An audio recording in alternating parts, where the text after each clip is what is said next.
78 वर्षापूर्वी देशावर इंग्रजांचं राज्य होतं. 15 वर्षाच्या मुलीला आज त्यांच्या अंगावर भरजरी 5,000 रुपयाचं लुगडं आहे. आजी खरं सांगा, लुगडं होतं का गावाबद्दल लुगडं बदलत होतं? सगळ्या गावाला जायला एकच लुगडं.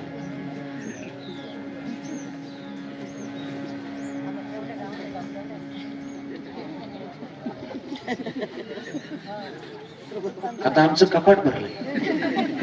आमचं म्हणजे माझं नाही सांगत. अनावधानानं आपलं कपाट उघडलं आणि त्याच्यातलं एखादी साडी बाहेर पडेल.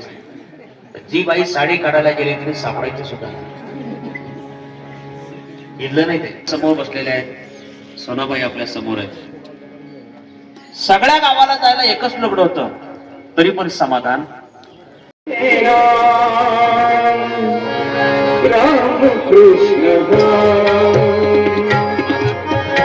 हरि जय राम, राम कृष्ण हरि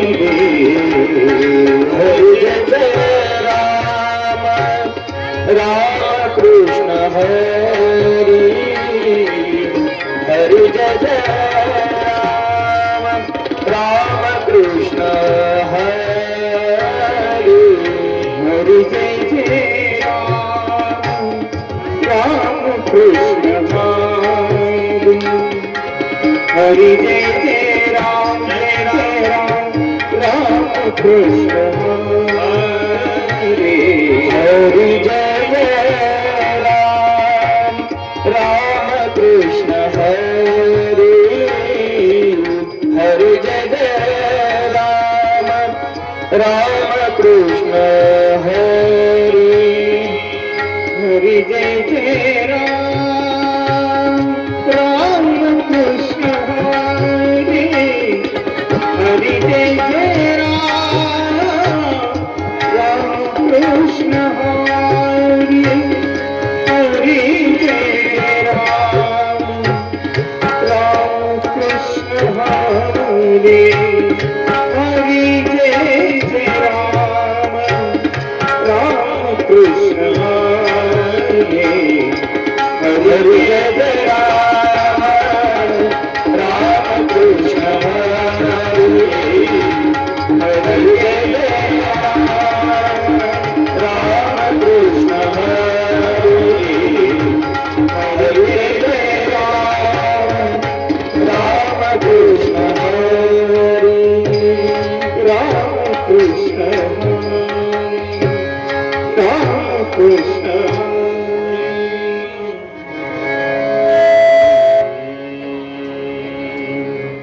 वक्रतुंड महाकाय सूर्यकोटि समप्रभ निर्विघ्नं कुरु मे देव सर्वकार्येषु सर्वदा. महायुगपीठतटे भीमरता वरं पुण्डरीकाय दातं मुनीन्द्रये समागततिष्ठन्तमानन्दकन्दं परब्रह्मलिङ्गं भजे पाण्डुरङ्गं. नमो ज्ञानेश्वर निवृत्ति उदारा सोपानदेवा मुक्ताबाई नमो त्रिभुवन पावन अद्वैत जननी देवाची. नमो सद्गुरु तुकया ज्ञानदीपा, नमो सद्गुरु सच्चिदानंद रूपा, नमो सद्गुरु भक्त कल्याण मूर्ती, नमो सद्गुरु भास्करा पूर्ण कीर्ती. वांछा कल्पतरुभ्यश्च कृपा सिंधुभ्यैव च पतितानि पावनेभ्यो श्री अगस्ते नमो नमः. सकल तीर्थाची धुरे जी का माता पितरे तया सेवे कीर शरीरे लोन कीजे.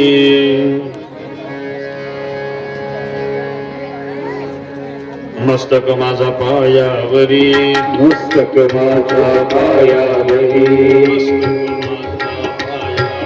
मस्तक माझ्या पायावरी वारकरी संतांच्या वारकरी संतांच्या वारकरी संतांच्या वारकरी संतांच्या वारकरी संतांच्या वारकरी संतांच्या मस्तक माझा वारकरी संता हे मस्तक माझ्या पायावरी या वारकरी संतांच्या या वारकरी संतांच्या या वारकरी संतांच्या मस्तक माझा पायावरी या वारकरी संतांच्या सकल तीर्थाची तुरे जी एका माता पितरे तया सेवेसी कीर शरीरे लोन कीजी. भगवत नामचिंतन करता आपल्या सर्वांच्या समोर म्हणून दाखवलेली उभी ग्रंथराज श्री ज्ञानेश्वरीच्या 17व्या अध्यायातील 207 क्रमांकाची आहे. ज्या योगे श्री ज्ञानोबा आपल्या सर्वांना अत्यंत अल्प श्रमात जगातल्या सगळ्या तीर्थांचं पुण्य मिळवण्याच्या करताचं मार्गदर्शन करतात. ज्ञानोबा बोलतात जगाची अनेक प्रकारची तीर्थ आहेत, त्या सगळ्या तीर्थाचा सार सकल तीर्थाची अधुरे जी एका माता पितरे की जी आपली आई आणि वडील आहेत. पण ते पुण्य मिळवण्याकरता काय करावं लागेल? अन्य तीर्थाचं पुण्य मिळवण्याकरता आपल्याला त्या तीर्थामध्ये जाऊन स्नान करावं लागतं. आई वडील जर सगळ्या जगातलीच सर्वोत्तम तीर्थ असतील तर त्यांचं पुण्य मिळवण्याकरता स्नान करायची सोय नाही. तरीही ते पुण्य मिळवण्याकरता काय करावं लागेल? तर ते पुण्य मिळवण्याकरताची सोपी व्यवस्था सांगितली. तया सेवेसी कीर शरीरे लोन कीजे. त्यांच्या सेवेमध्ये आमचं शरीर खर्च करा. जर मुलांनी आपल्या आई वडिलाच्या सेवेमध्ये त्यांचं शरीर खर्च केलं तर मग त्यांना जगातल्या सगळ्या तीर्थांचं पुण्य मिळतं. या आशयाची भूमी आपल्या समोर म्हणून दाखवली आहे.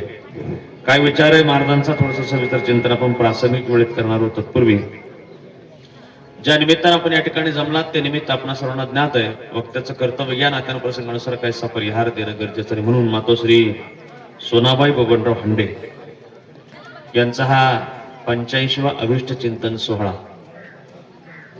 याचबरोबर साधना कुंज या वास्तूची वास्तुशांती आणि त्या निमित्तानं हंडे परिवाराच्या या आनंद सोहळ्यात त्यांनी आपल्या सर्वांना निमंत्रित केलंय. परिवाराचे ऋण व्यक्त करताना या निमित्तानं या परिवाराच्या आनंद सोहळ्यामध्ये सहभागी होऊन मातोश्री सोनाबाई यांना शतकपूर्तीच्या आनंदमय शुभेच्छा देण्याकरता उपस्थित असलेले आपण सर्व सज्जन, ज्यामध्ये आपल्या तालुक्याचे भूमिपुत्र आणि सकल हिंदू समाजाला ज्यांच्या कार्याबद्दल विशेष स्वरूपाचा स्वाभिमान राहिलेला आहे, आमच्या तरुण पिढीच्या सगळ्या प्रचारकांचे मार्गदर्शक आदरणीय श्री विश्व हिंदू परिषदेचे केंद्रीय मंत्री आणि मुख्य प्रवक्ते, राष्ट्रीय प्रवक्ते शंकरजी गायकर साहेब, त्यांच्या प्रति कृतज्ञतापूर्वक सद्भाव व्यक्त करतो. या निमित्तानं जे शुभेच्छा देऊन गेले ते तालुक्याचे लोकप्रिय आमदार डॉक्टर किरणजी लहामटे, या हंडे परिवारानं ज्यांना स्वर्गीय भाऊसाहेबजी हंडे यांच्या नंतर मार्गदर्शक मानलं ते आदरणीय सीतारामजी गायकर साहेब, अनेक ज्येष्ठ श्रेष्ठ नेते या ठिकाणी उपस्थित आहेत. काही या ठिकाणी शुभेच्छा देऊन गेलेले आहेत. या निमित्तानं यशोमंदिर परिवाराचे सर्व विद्यमान चेअरमन, माजी चेअरमन आणि सर्व सन्मान्य संचालक मंडळी या ठिकाणी उपस्थित आहेत. सर्वांच्या प्रति कृतज्ञतापूर्वक सद्भाव आहे. आदरणीय गायकर साहेब या ठिकाणी उपस्थित आहेत. याचबरोबर गायकर ताई या ठिकाणी उपस्थित आहेत. ज्यांनी आमच्या वडिलांच्या जवळचे मित्र, आमच्या मामा, ज्यांना मार्गदर्शक मानतायत ते आदरणीय ॲडव्होकेट के.व्ही. हंडे साहेब. कॉमर्सला असताना ज्यांनी मला मर्कंटाईलला शिकवलं ते आमच्या गुरुवारी आदरणीय ॲडव्होकेट मंगलाताई हंडे. याचबरोबर या परिवाराचे अनेक सर्व स्नेही आदरणीय हंडे सर आहेत, आमचे मार्गदर्शक प्राचार्य बी देशमुख सर आहेत, डॉक्टर हंडे आहेत, अनेक आपण माझ्या सर्व स्नेही आहेत. आदरणीय ऍडव्होकेट जाधव साहेब आहेत, सर्वच मंडळी माझ्याकरता स्नेही आहेत. सर्वांच्या प्रती मी कृतज्ञतापूर्वक श्रद्धा व्यक्त करतो. शारदाताई गायकर त्या देखील या ठिकाणी उपस्थित आहेत, गायकर साहेब उपस्थित आहेत. संकल्पित वेळेची आपली ही संगीत प्रवचन सेवा आहे. आमचे मार्गदर्शक आदरणीय ज्येष्ठ भांगरे सर आहेत, प्राध्यापक भांगरे सर आहेत. बरोबर 11:30 वाजलेत, बरोबर 12 वाजता आपण थांबणार आहे. मी घड्याळाचा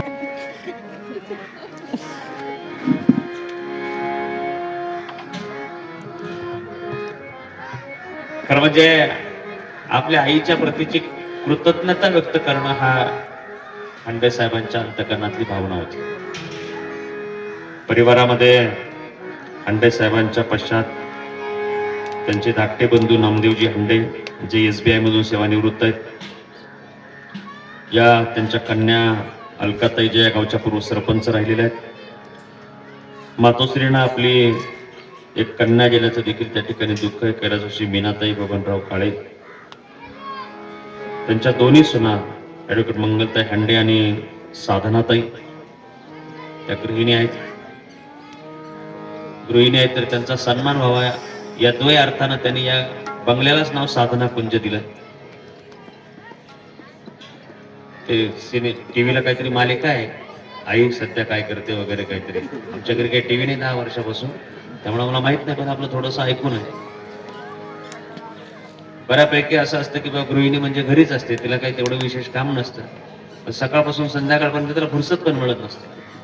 मला साहेबांनी जाणीवपूर्वक सांगितलं, आमच्या भाऊजाईचं नाव साधना आहे.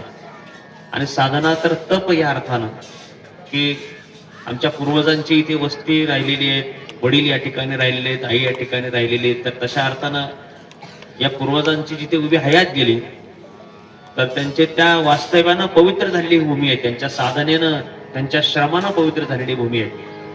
तर त्या अर्थानं साधना, आणि पुन्हा आपल्या वैदींचं नाव साधना आहे. तर साधना कुंज या वास्तूचा हा या ठिकाणी वास्तुशांती सोहळा आहे. या परिवारातली आजींच्या साखरेमध्ये त्या ठिकाणी रात्र 2 रात्र त्या ठिकाणी ठेवलेत. असा गुलाबजाम खाली उचलला, वरती आणला.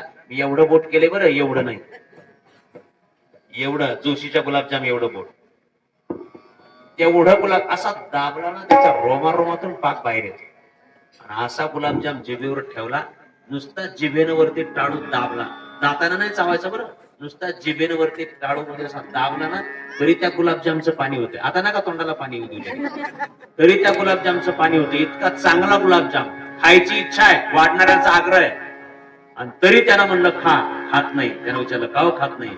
ते म्हणे 1 वर्षापूर्वी आमचे वडील गेले आणि त्यांना गुलाबजाम फार आवडायचे, त्यांच्या स्मरणार्थ आम्ही गुलाबजामचा त्याग केलाय, म्हणून आम्ही गुलाबजाम खात नाही. उपलब्ध असलेल्या अनुकूल भोगाचा त्याग. मला असं वाटतं आपल्या सगळ्यांच्या आई वडिलांनी ती गोष्ट आपल्याकरता केलेली आहे. टोपल्यात अर्धी भाकरी राहिली, अर्धी शिळी, अर्धी ताजी आहे. आई जेवायला बसली, मुलगा जेवायला बसला. ताट वाढायची जबाबदारी आईची आहे. दोघं जेवायला बसले, अर्धी ताजी अर्धी शिळी भाकरी टोपल्यात आहे. आईनं ताट वाढलंय. आई स्वतःच्या ताटात कोणती घेणार, शिळी का ताजी? माझ्यासमोर 3 पिढ्यांच्या आया बसलेल्या आहेत. सोनाबाईच्या पिढीची आई बसली बघा इथे पाठीमाग, नववारी पातळातली, डोक्यावर पदर आहे. राहू द्या आता, राहू द्या बाकी. या आईला आई नव्हते म्हणत, या आईला बाई म्हणत. बाई शब्दामध्ये दोन्ही भूमिका, बा म्हणजे बाप, आणि त्याच्यातला पुन्हा बा अधिक आई, असा तो बाई तयार होतो. म्हणजे आई आणि वडील दोघांच्या भूमिका ज्याने केला ती बाई. दुसरी माझ्या समोर बसलेले आमच्या हंडे मॅडमच्या वयाच्या, गायकर ताईंच्या वयाच्या, शिंदे मॅडम या वयाच्या, यांना बाई नव्हते म्हणत, यांना आई म्हणत. आणि तिसरी पिढी माझ्या समोर बसलेली आहे, पंजाबी ड्रेस मधली, jeans pant, top T shirt मधली मम्मी. बाई, आई आणि मम्मी, तिन्ही माझ्या प्रश्नाला एकच उत्तर दिलं, जेव्हा टोपल्यात अर्धी ताजी आणि अर्धी शिळी भाकरी राहते, त्यावेळेला मुलगा आणि आई दोघ जणी जेवायला बसल्या तर आई स्वतःच्या ताटामध्ये शिळी भाकरी घेते आणि मुलाच्या ताटामध्ये ताजी भाकरी घेते. माझ्या समोरच्या बाईला, आईला आणि मम्मीला माहिती नाही का, चावायच्या दृष्टीनं सोयीची ताजी भाकरी मुलाला चावायला सोयीची आहे का आईला चावायला सोयीची आहे? ताजी भाकरी आईला चावायला सोयीची आहे वृद्धापकाळात, मुलाला शिळी भाकरी चावायला सोयीची आहे. वय झाल्या पचन क्षमता कमी होते. माझं खोटं वाटत असेल डॉक्टर मॅडम म्हटलं त्यांना विचारू, वय झालं की पचन क्षमता कमी होते. मुलाला शिळी भाकरी पचवणं सोयीचं आहे आणि आईला ताजी भाकरी पचवणं सोयीचं आहे. पण तरी सुद्धा तिन्ही पिढ्यांच्या आया स्वतःच्या ताटात शिळी घेतात, मुलाच्या ताटात ताजी देतात. उपलब्ध असलेल्या अनुकूल भोगाचा त्याग आई कोणाकरता करते?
आपल्या अकोले तालुक्याच्या संगीत क्षेत्राचं वैभव अभिनवच्या संगीत कला अकॅडमीचे प्राचार्य इंद्रवांजी कुलाळ सरांनी सप्रमाण सिद्ध केलंय.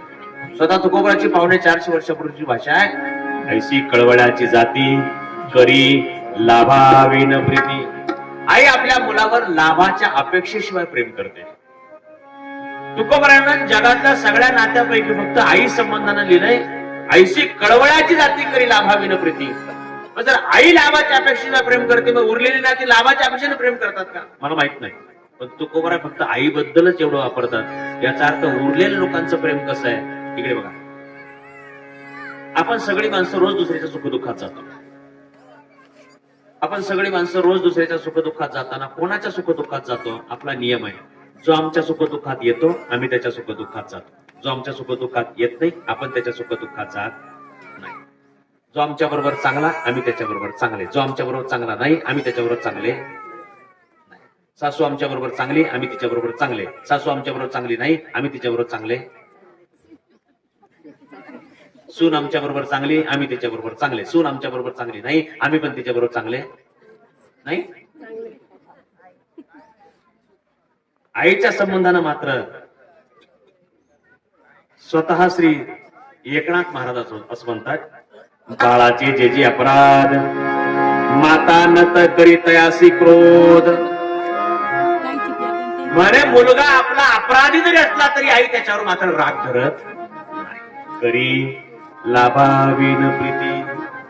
आपण मात्र जो आमच्या बरोबर चांगला आम्ही त्याच्या बरोबर चांगले, जो आमच्या बरोबर चांगला नाही आम्ही त्याच्याबरोबर चांगले नाही. जो आमच्या सुखदुःखात येतो आम्ही त्याच्या सुखदुःखात जातो, जो आमच्या सुखदुःखात येत नाही आम्ही त्याच्या सुखदुःखात जात नाही. मग जो सुखदुःखात येतो त्याच्या सुखदुःखात जातो, जो सुखदुःखात येत नाही त्याच्या सुखदुःखात जात नाही. याचा अर्थ आम्ही दुसऱ्याच्या सुखदुःखात जाताना त्याच्या सुखात जाऊन त्याचं सुख वाढवायला किंवा दुःखात जाऊन दुःख कमी करायला जातो का उसनवर फेडायला जातो? मला तुमच्याबद्दल काही शंका नाही, तुम्ही सगळे किती आनंद सोहळ्यामध्ये सहभागी व्हायला. पण आपला नियम दुसऱ्यासाठी कसा आहे? दुसऱ्यासाठी विधवर करा म्हणजे तो आपल्यासाठी हातभर करी. अशा काळात मागाशी महाराजांनी प्रमाण दिलंय, करी लाभाविन प्रीती. स्वतः तुकोबारा बोलतात, आई मात्र आपल्या मुलावर कसं प्रेम करते तर लाभाच्या अपेक्षेशिवाय प्रेम करते. आणि म्हणून आई जी आहे आमच्या सगळ्यांच्या करता अत्यंत निरपेक्ष वृत्तीनं आपला स्वतःच शरीर कष्ट झिजवणारी आहे. स्वतः नाथ महाराज असं म्हणतायत, माता पतियासी करी जो नमन.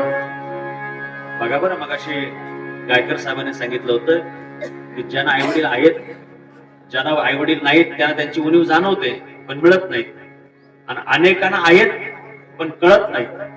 पण नाथ महाराजांनी 450 वर्षापूर्वी सांगितलंय, माता पित्यासी करी जो नमन, धन्य त्याचे पुण्य इह जगी.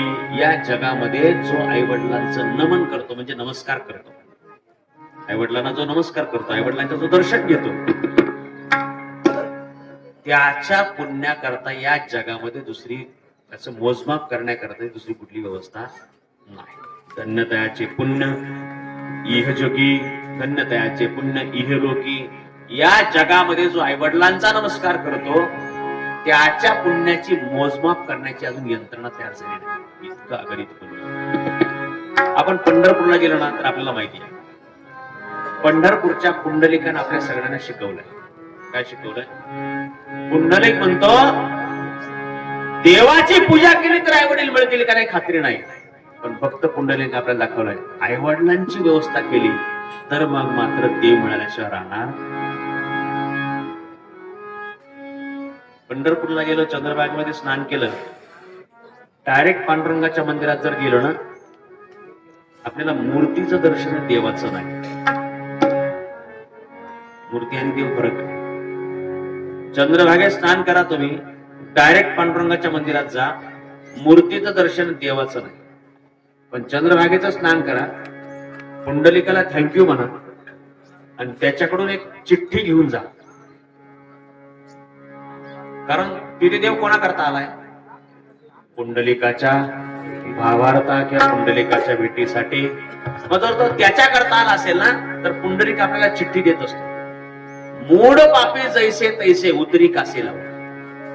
इथून येणारा मूर्ख असू दे, पापी असू दे, जसा असेल तसा असू दे, पण त्याचा उद्धार तू कर. ही पुंडलिकाची चिठ्ठी न्यावी लागते, पुंडलिकाला धन्यवाद द्यावे लागतात, त्याला थँक्यू म्हणा, मग पंढरपूरच्या पांडुरंगाकडे जा. कारण पुंडलिकानं सांगितलंय मी अजून आईची माझ्या सेवेत आहे, तिची झोप मोडू नये, डिस्टर्ब करून विक्षेप करू नको, मध्ये जाऊन तिथे थांब, तिचं आवरलं की तुझ्या दर्शन करता येतो. तो थांबलाय पुन्हा. काय ठरलं याच्यावरून एक गोष्ट निश्चित झाली, देवाच्या सेवेनं आई वडील नाही मिळणार, पण आई वडिलाच्या सेवेनं मात्र सामान्य नाही. तो बळीया माझा पंढरीराव तुझ्या देवांचाही देव, जगातल्या 23 कोटी देवांचा तो देव आहे आणि तो आम्हाला मिळणार आहे. कशाने मिळेल? तर त्या आई वडिलांच्या सेवेने मिळेल. काय भाग्यवान आहेत ते लोक ज्यांच्या करता आमचे आई वडील समोर आहेत.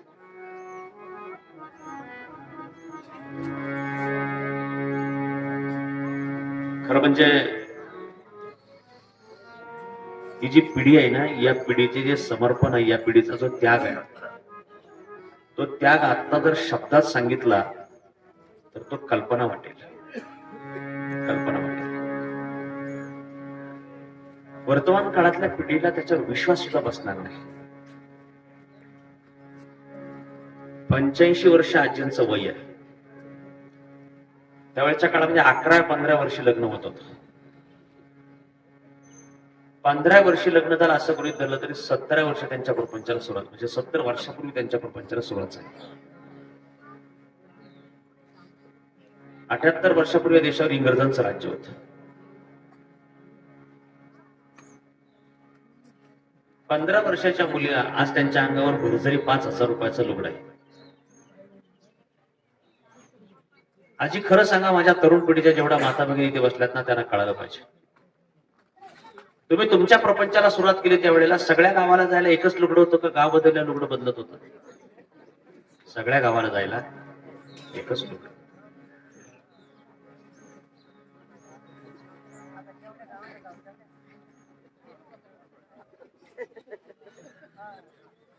आता आमचं कपाट भरलंय, आमचं म्हणजे माझं नाही सांगत, अनावधानानं आपलं कपाट उघडलं आणि त्याच्यातलं एखादी साडी बाहेर ओढली आणि वरच्यांकडे जर लक्ष नसलं त्या जर सगळ्या आल्या खाली एकाच वेळेस, तर जी बाई साडी काढायला गेली तिने सापडायची सुद्धा नाही. इडलं नाही ते लांब गावचं. आता खरं सांगा, त्या आजी माझ्या समोर बसलेल्या आहेत, सोनाबाई आपल्या समोर आहेत. सगळ्या गावाला जायला एकच लग्न होतं, तरी पण समाधान होतं का नव्हतं? होतं. आज गाव बदललं की लुगडं बदलतंय, पण समाधान. मी कोणाला सांगणार नाही, तुम्ही सगळ्या माता भगिनी खरं उत्तर द्या. कॅमेरा माझ्याकडे, तुम्ही काळजी करू नका, मनमोकळेपणाने बोला माझ्या बरोबर. तुम्हाला जर कमीत कमी वेळात माझ्याकडून सुटका करून घ्यायची असेल तर माझ्याशी मनमोकळेपणाने बोला. आता समजा या मंडपामध्ये कोणीतरी तुमची एखादी मैत्रीण, सगळे नातेवाईकच आहेत, मित्र तरी आहेत, तुमची कोणीतरी मैत्रीण म्हणा, नातेवाईक म्हणा, जवळचं कोणीतरी एखादी अशी चांगली सुंदर साडी घालून आला.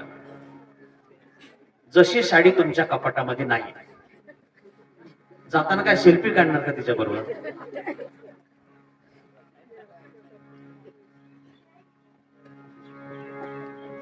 या पिढीच्या लोकांना 85 वर्ष आयुष्य मिळालं आणि अजूनही शुगर बीपी नाही. काय कारण आहे माहितीये?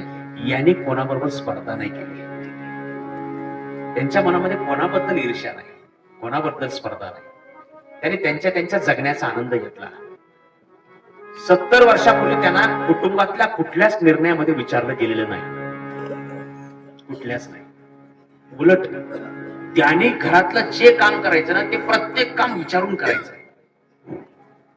त्यांच्या ज्या सासूबाई होत्या ना, त्या सासूबाई इंग्रजांच्या हाताखाली ट्रेनिंग घेऊन आल्या होत्या. आता 78 वर्षापूर्वी देशात इंग्रजांचं राज्य होतं, म्हणजे त्यांची सासूबाई इंग्रजांच्या काळातले नाही का? त्यांना विचारा ना तुम्ही, भाजीमध्ये मीठ आणि मिरची टाकायची, रोजच्या भाजी सकाळ संध्याकाळ मीठ मिरची टाकायची. आजी खरं सांगा, सासूला विचारल्याशिवाय भाजीत मीठ मिरची टाकता येत होती का? डिश मध्ये प्लेट मध्ये घेऊन जायचं. ती आजी जुन्या काळातली, चूल फुकून फुकून बिचारीला डोळे राहिले, दृष्टी राहिलेली नाही, तरी पण ती मिठाचे समोर घेऊन जायचं. 2-4 मिरच्या न्यायच्या, मिठाचे जाड खडे न्यायचे. मग त्या आजीने त्या मिठाच्या खड्याकडे पाहायचं, त्यातलं एका दुसरा मिठाचा खडा मागे करायचा, एका दुसरी मिरची पुढे करायची, आणि मग या भले इकडे आले अजून 2 मिठाच्या खडे वाढवा टाका, पण तेवढा नैवेद्य तिला दाखवून. अरे म्हणजे ज्या पिढीला भाजीत टाकायच्या मिठाचं सुद्धा स्वातंत्र्य नव्हतं, ती पिढी 85 वर्ष जगते. यांचा सोडा. आज मी हांडे साहेबांना मनापासून, म्हणजे सगळ्या हांडे परिवाराला मनापासून धन्यवाद देणार की आपल्या आईच्या बरोबरच्या जे सगळे लोक होते की ज्यांचं गावाच्या करता योगदान आहे, ते एका माणसाकरता सांगत होते. ते सगळी माणसं अतिशय भावनिक त्या ठिकाणी होत होते की कोणीतरी आम्ही जे त्यावेळेला केलंय त्याच्यावर कोणाचा तरी सीसीटीव्ही चालू होता, याचा त्यांना आज मनामध्ये भरून आलंय की बाबा कोणाचं तरी आमच्या कामावर लक्ष होतं, कुठेतरी कोणीतरी आमची दखल घेत होतं आमच्या कामाची. भले त्यांचं काम चिमुडवर असेल, सगळ्यांना वडाचं झाड होता येत नाही, याचा अर्थ तुळशीच्या झाडाचं अस्तित्व नाकारून चालत नाही. वडाचं झाड सगळ्यांना होता येत नाही, पण तुळशीच्या झाडाचं अस्तित्व नाकारून नाही चालत. जे काही योगदान असेल, जे समर्पण आहे, त्याग आहे तो. आज या गावाचं सुंदर इलिव्हेशन दिसत असलं म्हणजे काय ग्राउंड बिमला कॉलमला किंमत नाही का? आर्किटेक्टला जाऊन विचार बरं, हे इमारत एवढी सुंदर, हे साधना पुंज बांधलंय, याचं रिनोव्हेशन पुन्हा करायचं, आणखी एक नवीन मजला बांधायचा जर ठरला पुढच्या वर्षी, तर तुम्ही जगातला कुठलाही तज्ञ आर्किटेक्ट बोलवा, तो आर्किटेक्ट म्हणणार इलिव्हेशनचं डिझाईन नाही, ग्राउंड बीम कॉलमचं काय डिझाईन आहे ना, त्याचं काहीतरी असलं तर दाखवा, ते पाहावं लागेल. कारण त्याला काय 1+2, 2+1, काय G+1, काय लोड दिलाय तो अगोदर पाहावा लागेल. हे ज्यांचा सत्कार केला ना, हे या गावच्या जडणघडणी मधले पायाचे दगड आहेत, पायाचे दगड आहेत. आपल्याकडे काय पद्धत आहे माहितीये? आपण सगळी तरुण पिढीची मंडळी, आपल्याकडे अशी पद्धत आहे, आर्किटेक्टच्या अभ्यासक्रमामध्ये पायाच्या दगडांना रंग देण्याची पद्धती नाहीये. का दिलाय कोणी पायाच्या दगडांना रंग दिलाय का? पायाला हा कलर वापरा, आहे का काही? साहेब आहेत का काही? मुंबईला असता, आहे का काही? नाही. पायाच्या दगडाला, ग्राउंड बीम कॉलमला आपल्याकडे रंग देत नाही. पण आज हांडे साहेबांनी आणि या हांडे परिवारानं या सगळ्या पायाच्या दगडांचा सन्मान केला की बाबांनो, तुमच्यामुळे आमच्या गावची जडणघडण. मी कशा करता सांगत होतो, या पिढीतल्या लोकांना 85 वर्षापूर्वी इथल्या महिलांना स्वातंत्र्य नव्हतं, काही विशेष गोष्ट नाही हो. ज्या सगळ्यांचा सत्कार या परिवाराने केला त्या लोकांना विचारा, कुटुंब व्यवस्थेमध्ये पुरुष म्हणून पुरुषांना तरी स्वातंत्र्य होतं का? कुटुंब व्यवस्थेत पुरुषांमध्ये फक्त कुटुंब प्रमुखाला स्वातंत्र्य होतं, बरोबर का? त्याने निर्णय घ्यायचा आणि तो ऑर्डर करायचा. असं आपण करतोय असं विचारायची पद्धती त्याने तो ती ऑर्डर द्यायची, बाबा असं असं आपलं ठरलंय. म्हणजे काय, सामान्य गोष्टी जाऊ द्या, आपल्या घरातल्या एखाद्या मुलाचं लग्न जरी जमवलं ना तरी त्यांनी सांगायचं याचं लग्न इथे जमवलं म्हणून. बऱ्याच वेळेला आजोबा कुटुंबाचे कुटुंब प्रमुख असायचे आणि आजोबा कुटुंब प्रमुख असताना त्यांनी त्यांच्या नातवाचं लग्न जमवून यायचं. नातवाचं लग्न जमवलं की आजोबाने सांगायचं आपल्या या नातवाचं लग्न या गावामध्ये या पाहुण्यांच्या ठिकाणी जमवलंय. मग त्या ज्याचं लग्न जमवलं त्याचे वडील म्हणजे त्या आजोबाचा मुलगा जिवंत जरी असला तरी माझ्या मुलाचं लग्न कुठे जमवलं हे विचारायची सोय होती का? नव्हती सोय. ज्याचं लग्न जमवलंय त्याला तर सोय नव्हती, त्याच्या बापाला पण सोय नव्हती आपल्या बापाला विचारायची माझ्या मुलाचं लग्न कुठे जमवलंय.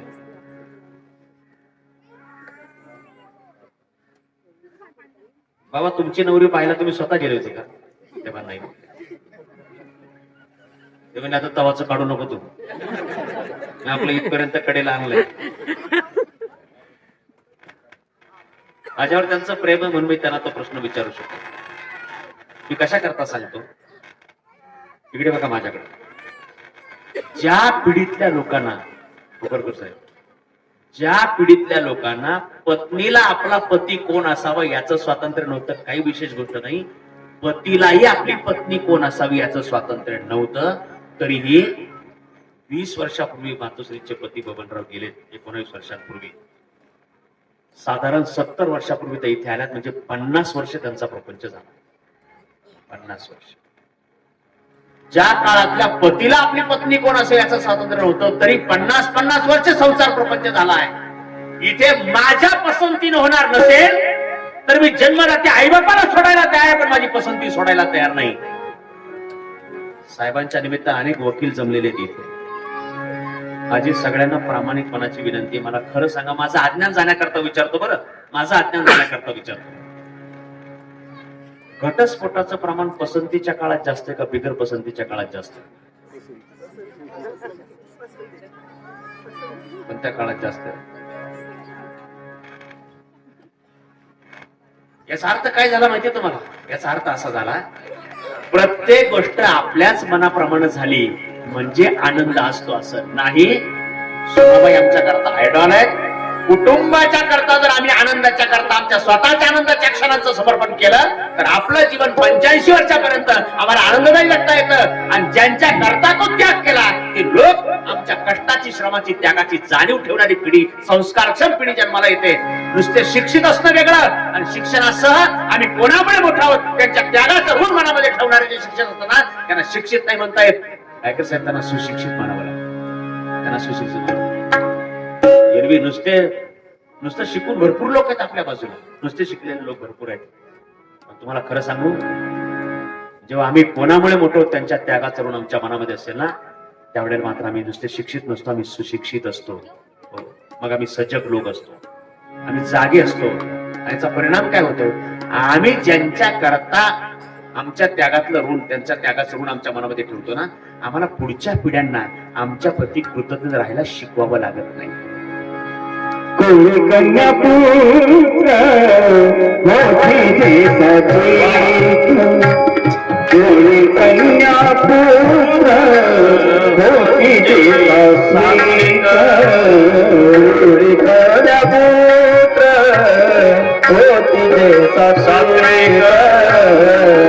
कोळी कन्या पुत्र मोठी देसा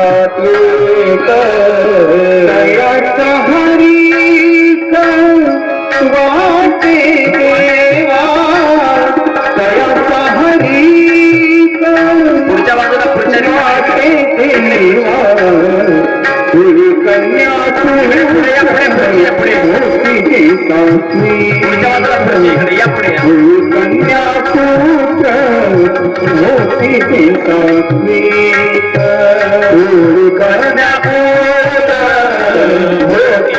सात्विक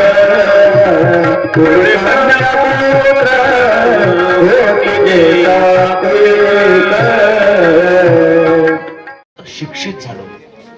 आम्हाला फक्त आमच्या प्रपंचाच्या बद्दल, आमचे ध्येय, आमचे उद्दिष्ट, आमचे गोल, आमचं करिअर, आमच्या मुलांचं करिअर, आमचं भविष्य, आमच्या मुलांचं भविष्य, आमच्या पुढच्या पिढ्यांचं भविष्य या सगळ्याची व्यवस्था करता करता आमच्या अगोदरच्या पिढ्यांच्या कर्तृत्वाची त्यागाची जाणीव जर आम्ही ठेवली नाही ना, तरी कुठं लक्षात ठेवा, नुसतं श्रीमंत होण्याकरता एवढं शिकावं लागत नाही.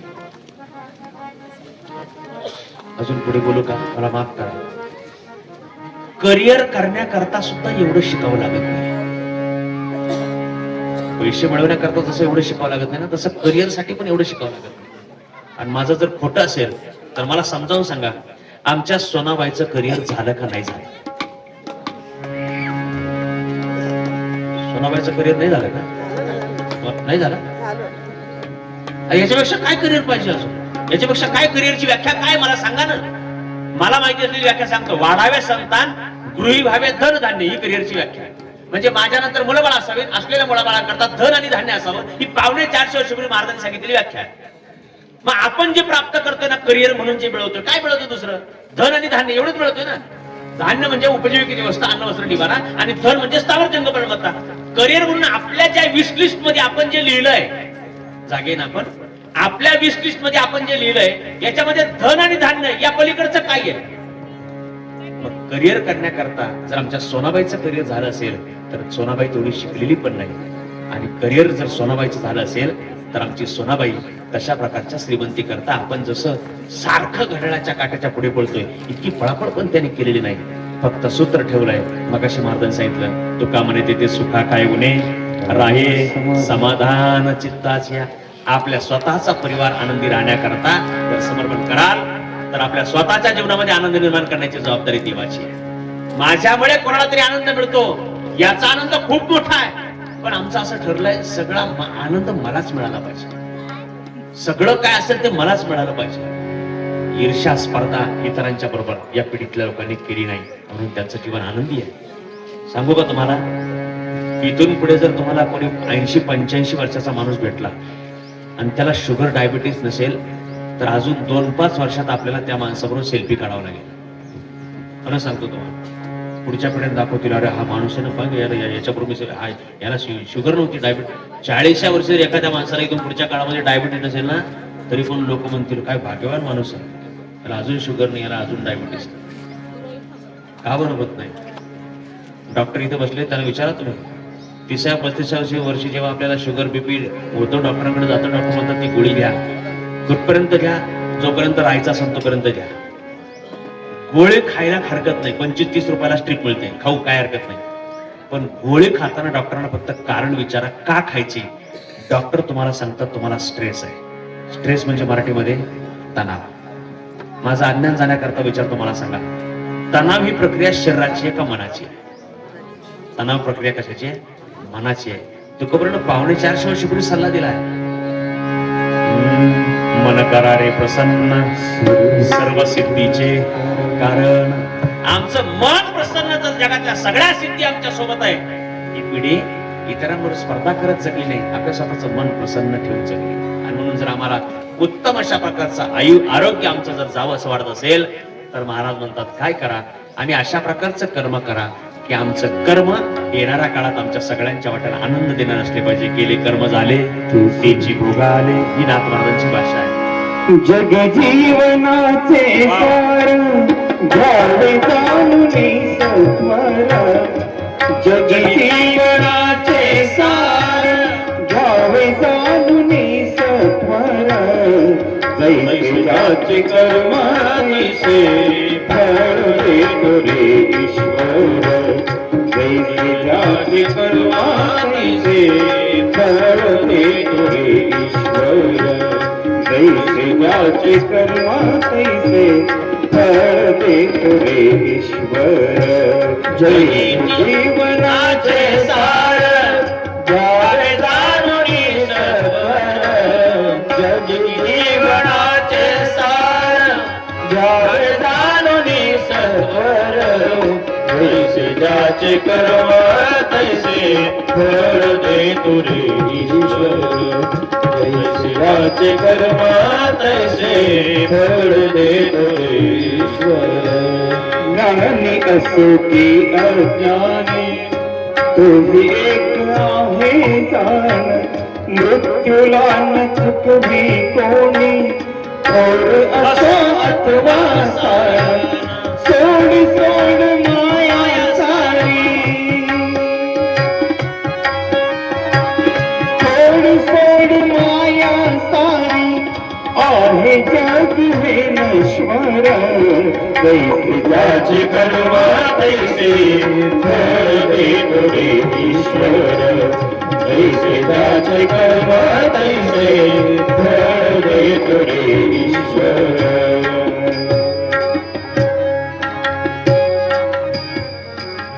एकदा जोरदार टाळ्या वाजवा आमच्या सरांच्या करता. त्यांनी आपल्याकरता सिद्धांत, खरं म्हणजे गाणं आपण ऐकलं 20-25 वर्षांपूर्वी प्रल्हाद शिंदेच्या आवाजामध्ये भक्तिगीत. संध्याकाळच्या वेळेला कोणाच्या घरी सत्यनारायण पूजा असली की तिथे लागायचं. जैसे ज्याचे कर्म तैसे फळ देतो रे ईश्वर. ज्याचं जसं कर्म असेल तशा प्रकारचं फळ ईश्वर आपल्याला देतो. आज या मातोश्रीच्या जीवनामध्ये आनंद का आहे? कारण त्याने इतक्या दुर्गम भागामध्ये, हा आताच्या काळातला जरी एवढा सगळा सदन हा भाग असला तरी त्यावेळेच्या काळातला हा दुर्गम भाग, आणि त्या दुर्गम भागामध्ये येऊन आपले 2 मुलं मुली यांच्या संसार प्रपंचामध्ये आनंद निर्माण करण्याकरता आयुष्यातलं कोणतं चिमूड मीठ वापरण्याचं स्वातंत्र्य नसतानाच्या काळात आपलं कुटुंबाकरता त्या ठिकाणी त्याग केला. त्यावेळेच्या काळामध्ये दोन्ही मुलांना उच्च शिक्षित केलं. एक SBI मधून निवृत्त आहेत, दुसऱ्या मुलाला वकील केलंय, एक कन्या या गावची सरपंच म्हणून नेतृत्व केलेलं आहे.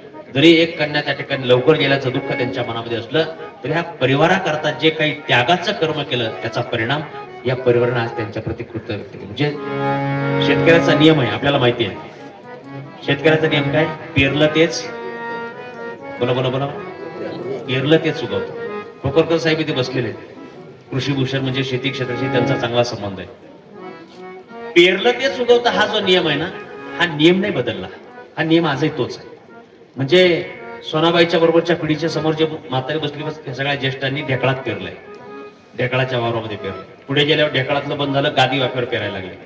त्यानंतर ते बंद झालं, मग कोकोपीट मध्ये पेरायला लागले. आता ते पण बंद झालं, हायड्रोपोनिक आलं. आता पाण्यात पेरायची पद्धत. पेरायच्या पद्धती बदलल्यात बरं, उगवायची पद्धत नाही बदलली. उगवायची पद्धत आजही तीच आहे. जे पेरलं, बोला बोला बोला, तेच उगव. मी त्या जैन हिल्सला भेट द्यायला गेलो होतो 20 वर्षापूर्वी, जैन हिल्सला. मग तिथे त्याने केळीची आणि डाळिंबाची रोपं तयार केली होती, पण त्याने ते पेशींपासून तयार केली होती. ते म्हणले पेरलं तेच उगवतं हा नियम नाही महाराज इथे. कसं काय? इथे आम्ही द्राक्ष जे तयार करतो ना, याच्या करताची खालची काडी जी आहे ती जंगली वनस्पतीची आहे, आणि वरती मात्र त्याला द्राक्ष येतात. याचा अर्थ खाली जंगली लावले, वरती द्राक्ष आले. हा नियम तर नाथ महाराजांचा आहे. केले कर्म झाले हे जे भोगाले, याचा अर्थ नाथ महाराजांचा नियम तर बदलवला इथल्या लोकांनी. पण ऐका, जंगलीवर द्राक्ष लावलं ना तर बरोबर द्राक्ष येतात, पण त्याला कलम करताना पेशी द्राक्षाच्याच वापरल्यात ना. त्याच्याकरता वर ड्राफ्टिंग करताना जे वापरलंय ते कशाच वापरलंय? द्राक्षाच वापरलंय. केळीच्या करताच्या ज्या पेशी वापरल्या त्या कशाच्या? केळीच्याच वापरल्या. डाळिंबाच्या करताच्या ज्या पेशी वापरल्या त्या शेवटी डाळिंबाच्याच वापराव्या लागल्यात. मग त्याला वरती काय आलं? डाळिंब आलं. याचा अर्थ पेरायच्या पद्धती बदलल्या, उगवायची पद्धत अजून बदलली नाही. आता किती सोपा नियम झाला. शेतकरी आमचा अशिक्षित असेल, मी अशिक्षित म्हणलो, अडाणी नाही, अशिक्षित वेगळा आणि अडाणी वेगळा. शेतकरी आमचा अशिक्षित असेल, त्यांना मला जीवनाचा सिद्धांत सांगितला. जीवनाचा काय सिद्धांत सांगितला? पेरलं तेच उगवतं हा जर नियम असेल तर जे उगवावं वाटतं ते पेरा. पेरलं तेच उगवतं हा जर नियम असेल ना, मग जे उगवावं वाटतं ते पेरा. शेतकरी काय पेरतो? त्याला 4 महिन्यानंतर ज्वारी पाहिजे असली तो आता ज्वारी पेरतो. त्याला 4 महिन्यानंतर बाजरी पाहिजे असेल, बाजरी पेरण्याच्या योग्य सीझन तो बाजरी पेरतो. त्याला 4 महिन्यानंतर गहू पाहिजे असेल तर तो गहू पेरण्याच्या सीझनला गहू पेरतो. त्याला उद्या जे पाहिजे असतं ते आत्ता पेरण्याचं स्वातंत्र्य ना, तो ते पेरत असतो. मानसशास्त्राचे अभ्यासक असं सांगताय, ऐकताय तुम्ही? मी समारोप करतो 2-5 मिनिटांमध्ये. मानसशास्त्राचे अभ्यासक असं सांगतायत, आपल्या घरातली लहान मुलं, डॉक्टर मॅडम येते त्यांना विचारून घ्या, आपल्या घरातली लहान मुलं ही सांगून शिकत नसतात, ते पाहून शिकत असतात. म्हणजे आपण आपल्या घरातल्या वडीलधाऱ्या माणसांबरोबर जसा व्यवहार करू, आपल्या घरातली लहान मुलं उद्या येणाऱ्या काळात आपल्या बरोबर तसाच व्यवहार करणार आहेत. मग जर उद्या आमच्या मुलांनी आमची खूप चांगली विचारपूस करावी, मी सेवा शब्द वापरलेला नाही, मी व्हिडिओ कॉलच्या जमान्यात बोलतोय, मला माहिती आहे.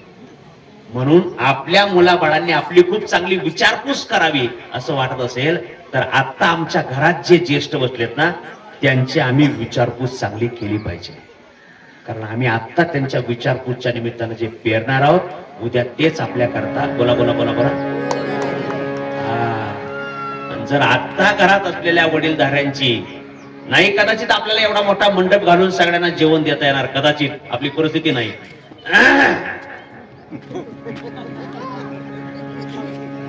नाही, कदाचित आपल्याला एवढ्या सगळ्या लोकांना गोळा करता येणार आमच्या आई वडिलांच्या वाढदिवसा करता.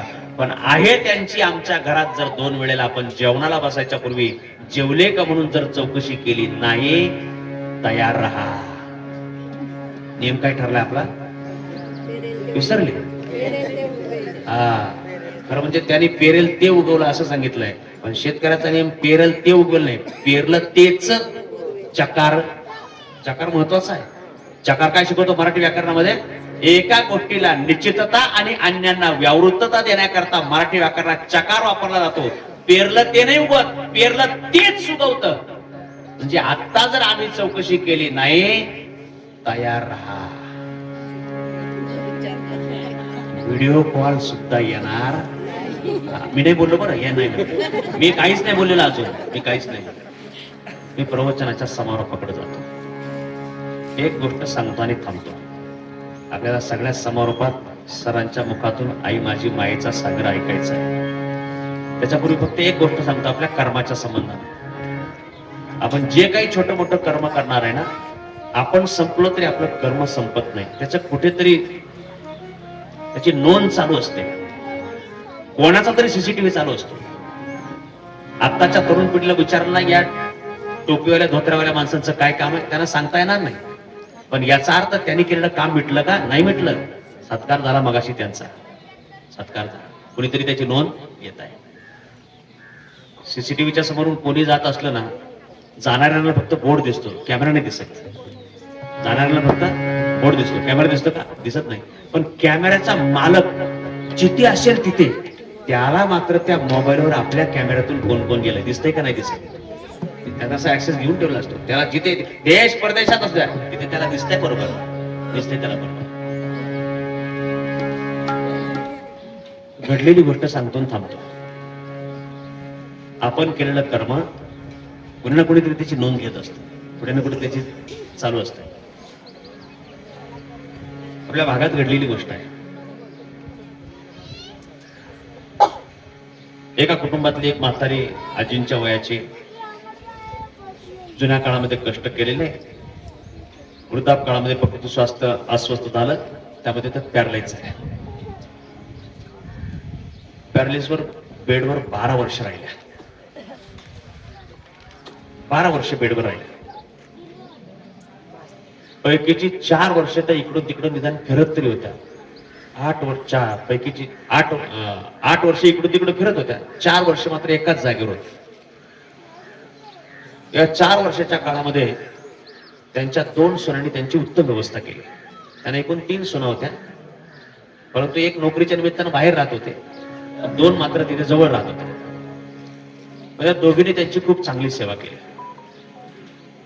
मी सेवा शब्द वापरला बरं, मगाशी विचारपूस वापरला होता. माझ्या सगळ्या शब्दावर लक्ष ठेवलं होतं. 5G रेंज मध्ये असेल तरच, 2G वाल्यांचं काम नाही. त्यांनी खूप चांगली सेवा केली दोघींनी. एक नोकरीच्या निमित्तानं पुण्याला राहत होते, गावाला एक शेती करत होता, एक शिक्षक होते.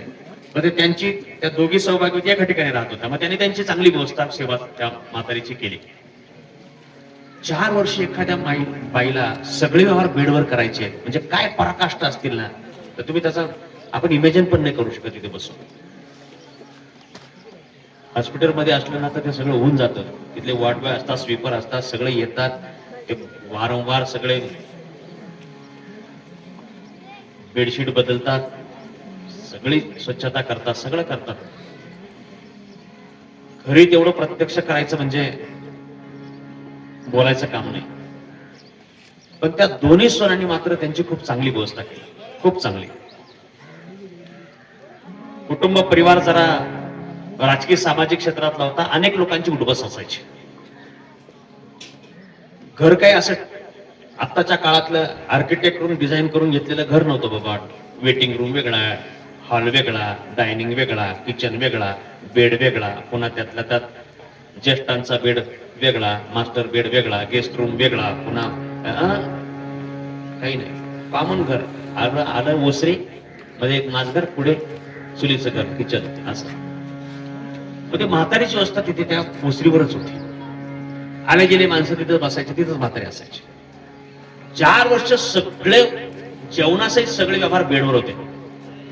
पण घरात प्रवेश कराल तर कुठे दुर्गंधी नाही. म्हातारीचा तिथेच डबा ठेवलेला असायचा, थुंकण्याचा डबा तिथेच, लघवीचा डबा, पण त्याचा कुठे काही वास नाही. रूम मध्ये रूम फ्रेशनर न मारता सुद्धा रूम फ्रेश होती. म्हातारी 9 वारी लुगडं नेसायची. म्हातारी म्हणून आजारपणाच्या काळात, बाबा बाई तू गाऊन घालते का? म्हातारी नाही. मग त्या सुनानी 6 वार साडीतल्या सुनाने तिला 9 वार लुगडे नेसवायचं रोज.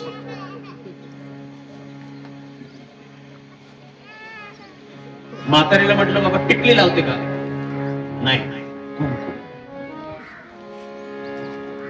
मग ते कुंकू त्या अगोदर त्याने तिला मेण लावायचं चांगलं, मग त्या मेणावर ते कुंकू लावायचं, मग ते चांगलं कोरून घ्यायचं, तेव्हा म्हातारीला समाधान यायचं.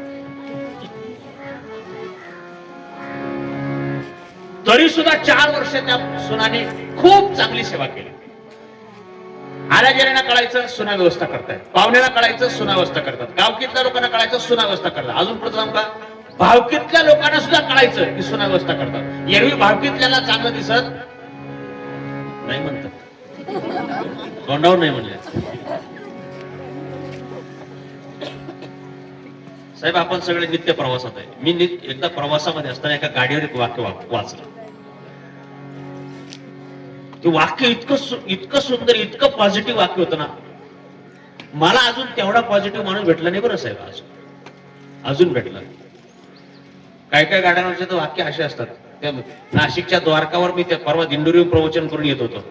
द्वारका सर्कलला तिथे काम बंद केलं ना, ते ड्रायव्हर, माझ्या पुढे एक गाडी चालली, त्या गाडीवर लिहिलं होतं बांगरे सर, गठोडं गेलं तर जाऊ द्या, भामटा ध्यानात राहू द्या. पुण्यातली गाडी होती, MH12 स्कॉर्पिओ होती, ब्लॅक कलरची. तिच्या मागच्या काचावर लिहिलेलं होतं, भाऊंशी वाकडं तर नदीवर लाकडं. पण एक छोटा हत्ती होता, 3 चाकी रिक्षा, आपली छोटा हत्ती 3 चाकी रिक्षा, माल वाहतुकीची 3 चाकी रिक्षा नाही, 5-50 हजार रुपयाची रिक्षा असेल कदाचित. पण त्याच्या इतका पॉझिटिव्ह माणूस अजून मला भेटला नाही. त्यानं मागून वाक्य लिहून ठेवलं, त्याच्या फाळक्यावर मागून वाक्य होतं, भाऊबंधांची कृपा.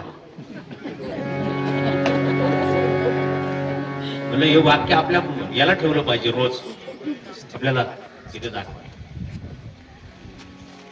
त्या भावकीतल्या लोकांना सुद्धा माहिती होतं की या घरच्या सुना चांगल्या आहेत. भाऊबंधांच्या बाया सुद्धा त्याचं कौतुक करतात सुनाचं. पण त्या भाऊजायांना, म्हणजे त्या म्हातारीला 3 लेकी होत्या. त्या 3ही लेकींच्या तोंडातून काय आपल्या भाऊजायांसाठी काही चांगलं वाक्य निघालं? तुम्हाला कसं काय माहिती? या नाही म्हणल्या, याला कसं काय माहिती?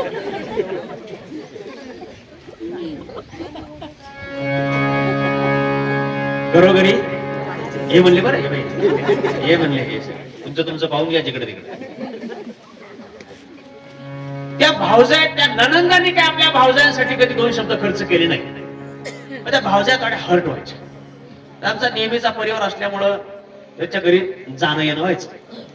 एकदा आम्ही गेलो होतो, ते चर्चा निघाली. आता सगळे आता करतात, तर आम्ही अशा ठिकाणी तर आम्ही जाणीवपूर्वक विचारत असतो. मध्ये विचारलं, चौकशी केली. त्यांनी सांगितलं सगळ्यांना आमचं चांगलं दिसतं, पण आमच्या ननंदा आल्या ना त्यांची सगळी उठबस करावी लागते, पण तरी त्या मात्र कधी 2 शब्द खर्च करत नाही.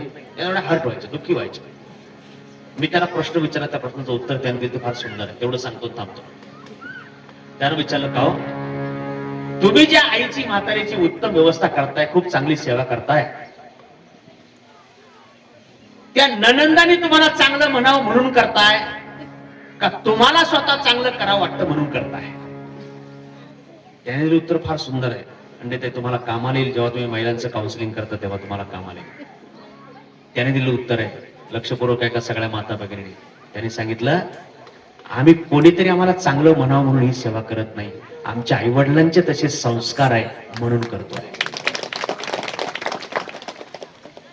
आता माझ्या मनात पुन्हा शंका यायला लागली. बरं, त्यांच्या उत्तरावरून काय कसं आहे, माझ्या मनात शंका आहे, जर त्यांच्या आई वडिलांचे संस्कार चांगले होते म्हणून त्या चांगली व्यवस्था करत होत्या, सर त्यांच्या आई वडिलांचे संस्कार चांगले म्हणून त्या चांगली व्यवस्था करत होत्या, याचा अर्थ ज्या घरामध्ये चांगली व्यवस्था होत नाही,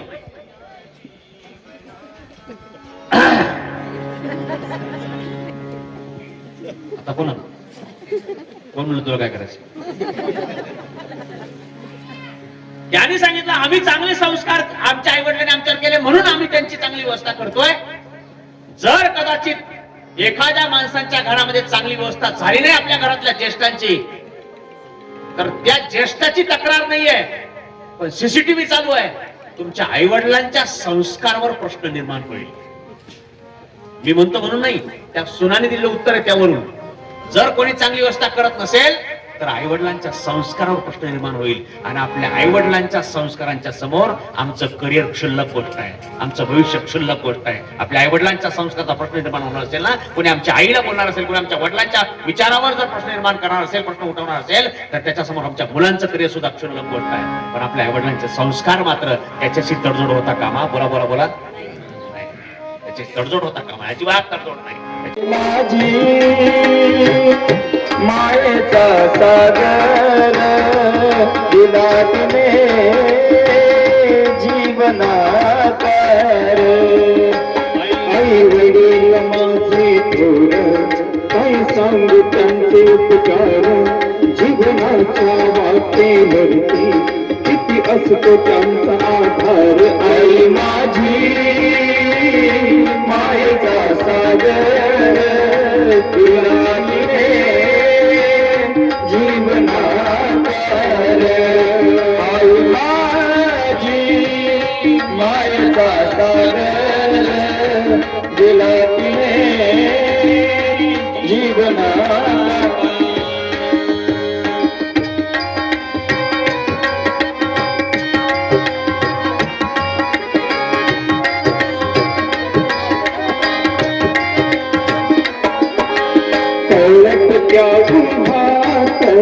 रख रख प्यारा नात दारुणात. रख रख प्यारा नात राहिलीस माझ्यासाठी तू कष्टाच्या घामात. राहिलीस माझ्यासाठी तू कष्टाच्या घामात. मिळून मुठभर घास कधी घडे तुला उपवास. ओला मातीतून चालताना तुडविले काटाचे फास. आई माझी मायेचा सागर दिला तिने जीवनाकार.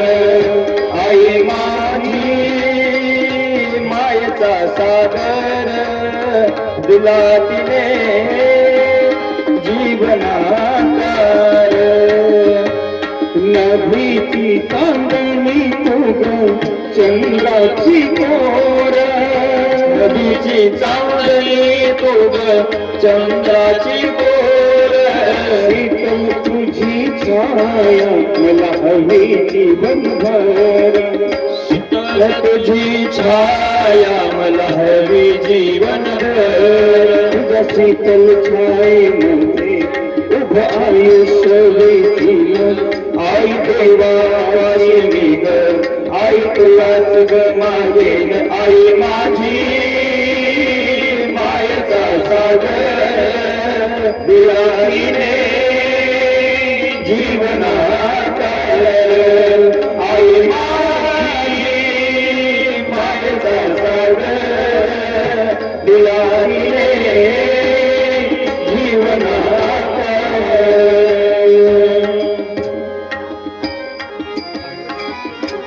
मातोश्री सोनाबाई बबनराव हुंडे यांना 100व्या वर्षाच्या वाटचालीसाठी आपल्या सर्वांच्या वतीनं शुभेच्छा देतो. देशमुख परिवार, अकोला तालुका वारकरी संप्रदाय, श्री अगस्ती देवस्थान ट्रस्ट आणि रोटरी क्लब अकोल्याच्या वतीनं मातोश्री सोनाबाई यांना आरोग्यपूर्ण आनंदी अशा स्वरूपाचं दीर्घ आयुष्य मिळावं मग अशी जाताना मान्यवरांनी शुभेच्छा देताना सांगितलं त्यांचा 100वा वाढदिवस व्हावा. मी त्याच्यामध्ये थोडी दुरुस्ती करतो. त्यांचा 100वा वाढदिवस व्हावा, पण त्याला आपण सगळ्यांनी राहावं. आपण ईश्वराला प्रार्थना करू की त्यांचा 100वा वाढदिवस होणार आहे, फक्त त्याला आम्ही पण असलो पाहिजे अशी आपण प्रार्थना करू. म्हणजे त्याच्यात आपला थोडासा स्वार्थ साधून जाईल. निदान देव आपल्याला 15 वर्षाची तरी अजून लिफ्ट दिल्याशिवाय राहणार नाही. या परिवारानं हा कृतज्ञता सोहळा आयोजित केला. परिवाराला धन्यवाद देतो. या परिवाराचा आदर्श उपक्रम आहे. खरं म्हणजे दशक्रिया करतात, नंतर लोक उत्तर कार्याची विधी करतात. त्याच्यामध्ये 2 गोष्टी असतात मनामध्ये. एक, अशा प्रकारचे दशक्रिया किंवा शास्त्राने सांगितलेली विधी ते विधी झाले पाहिजेत. पण कुठेतरी ऐकलं असतं, जर कदाचित आपल्या नंतरच्या पितरांचे उत्तर कार्याची विधी झाले नाही तर मात्र मग नंतर त्या पितरांना आत्म्याला शांती मिळाली नाही तर नंतरच्या पिढ्यांना त्रास होतो. म्हणजे भीती पण असते मनात, बाबा पुढे आपल्याला काही त्रास नको, त्यापेक्षा आता काय असेल ना खर्च 2 रुपये होऊ जाऊ द्या. आणि म्हणून पण असा प्रकारचा विधी करताना मात्र मनामध्ये फक्त कृतज्ञता भाव त्या ठिकाणी असतो, भीती हा भाव त्याच्यामध्ये नसतो. या परिवाराला धन्यवाद देईल. यांचा आदर्श आपण सर्वांनी या ठिकाणी घ्यावा अशा प्रकारची भावना व्यक्त करतो. वाक्प्रचार विराम देताना आदरणीय शंकरजी गायकर साहेब आणि ज्ञात सर्व मान्यवर उपस्थित आहेत सर्वांच्या प्रति कृतज्ञता सद्भाव व्यक्त करतो. या निमित्तानं आदरणीय इंद्रवांजी कुल्हाळ सर, आदरणीय हांडे साहेबांच्या आग्रह या ठिकाणी त्यांच्या ऋण व्यक्त करतो. आदरणीय आमचे संतोषजी महाराज चौधरी बँकेत नोकरीला पण रविवार असल्यामुळे ते आज या ठिकाणी उपस्थित, त्यांचे ऋण व्यक्त करतो. संकेतजी महाराज आरोटे आपले आगश्री गुरुकुलचे संस्थापक आहेत. अनेक विद्यार्थी त्यांच्या मार्गदर्शनानं त्या ठिकाणी संगीताचं शिक्षण घेत आहेत आणि महाराष्ट्रभर त्यांच्या तबल्याचा त्या ठिकाणी लौकिक आहे. आणि ही सगळी मंडळी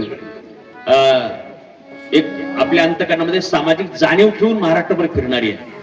काही दिवसांपूर्वी आपल्याकडे शहीद जवान संदीपजी गायकर बरोबर ते शहीद झाले, त्यावेळेला आम्ही संगीत प्रवचन तिथे केलं होतं. परंतु गायकर साहेब आपल्या मातीतला एक सुपुत्र त्या देशाकरता त्या ठिकाणी त्याचं बलिदान झालेलं आहे. तर त्या सैनिकांच्या त्यांच्या त्यागाची जाणीव आपल्या मनामध्ये असली पाहिजे भावना ठेवून आम्ही त्यावेळेला अगोदर सुभाषराव गायकर सरपंचाला सांगितलं होतं की आम्ही ही सेवा निरपेक्ष भावनेने त्या ठिकाणी करणार आहोत. मग आम्ही स्वतः कदाचित ते प्रवचन आम्ही मागून घेतलं. ही सगळी मंडळी यांनी सांगितलं की आपल्याला या प्रवचनाच्या बाबतीत कुठल्या प्रकारचा मोबदला किंवा काही आपल्याला द्यायचं नाही. मी सगळी मंडळी त्यावेळेला त्या ठिकाणी आलतो. सांगण्याचं तात्पर्य की बाबा नुसतं आपल्या स्वतःचा लौकिक सांभाळत नाही तर त्यामध्ये आम्ही सामाजिक भान सुद्धा जाग ठेवणारी ही सगळी मंडळी आहे. आज या ठिकाणी हांडे परिवारच्या प्रेमस्थळी त्यांच्या मनापासून या ठिकाणी व्यक्त करतो. त्यांचं मार्गदर्शन आमच्या वडिलांच्या त्यांचे खूप जवळचे संबंध हांडे साहेबांचे होते. आमचे मामा आणि ते रोज त्या ठिकाणी सोबत असतात. त्यांचं ते ऋण आणि त्यांचं ते आमच्यावर असलेलं प्रेम असंच आम्हाला त्या ठिकाणी उत्तरोत्तर आयुष्यभर लाभत राहावं अशी भावना व्यक्त करतो. उशीर झाला त्याबद्दल दिलगिरी व्यक्त करतो. या ठिकाणी थांबतो. ज्ञानेश्वर माऊली तुकाराम, ज्ञानेश्वर माऊली तुकाराम, ज्ञानेश्वर माऊली तुकाराम, ज्ञानेश्वर माऊली तुकाराम, ज्ञानेश्वर माऊली तुकाराम, ज्ञानेश्वर माऊली तुकाराम, ज्ञानेश्वर माऊली तुकाराम, ज्ञानेश्वर माऊली तुकाराम, ज्ञानेश्वर माऊली. याची कामदे गा देवा तुझा विसरण भावा, विसरण भावा तुझा विसरण भावा, तुगलावीन आवडी हेची माझी सर्व जोडी, माझी सर्व जोडी हेची माझी सर्व जोडी. नरके मुक्ती आणि संपदा संत संग देई सदा, संत संग देई सदा. तुका म्हणे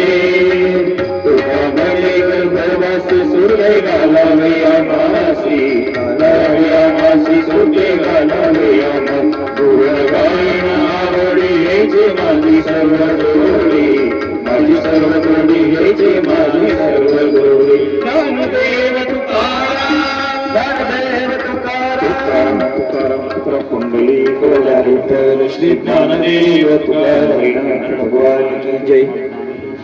हॅलो तुकाराम महाराज. हॅलो